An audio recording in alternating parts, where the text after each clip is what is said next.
think the comfort zone is potentially a kind of prison for us, because if we seek to be comfortable at all times and secure,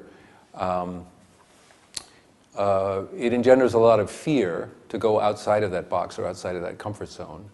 And I should say it's a natural tendency for human beings, in fact all sentient beings, which involves kitty cats and insects and birds, to be safe and to seek pleasure or comfort over, of course, pain and insecurity. But if you don't have the courage or the discipline to go to the edge, that comfort zone shrinks, basically. And I like to think of the analogy of yoga, for example, in which you're stretching a muscle to its limit and then working gently with that limit and relaxing into it so you can stretch a little bit further. Because if you never go to your limit, basically you shrink. And although fear is a natural aspect of our comfort being threatened, wise understanding could tell us that that fear could actually be the energy that allows us to go beyond fear, to go beyond the limits. That's one definition of being fearless, is not the absence of fear, but the acknowledgement of it and the willingness to go further. And how we play the edge really determines basically whether we're going to be happy as we age or whether we're going to be more resentful or bitter. And the way that one uses the edge in yoga, for example, is you go to your limit and come back a little bit. You don't overstretch, because going too far is counterproductive.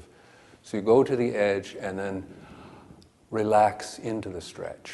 So you're actually growing instead of shrinking. Now this is, of course, yoga is a physical manifestation, but it has its correlation in the mental and the spiritual aspect of it. So that I like to think of that playing the edge is really where life is really where you're alive. If you're trapped in your comfort zone, you're trapped in a zone of fear, in a kind of prison. And if you flaunt it and just leap out of it without any sense of fear, that's actually called foolishness, actually.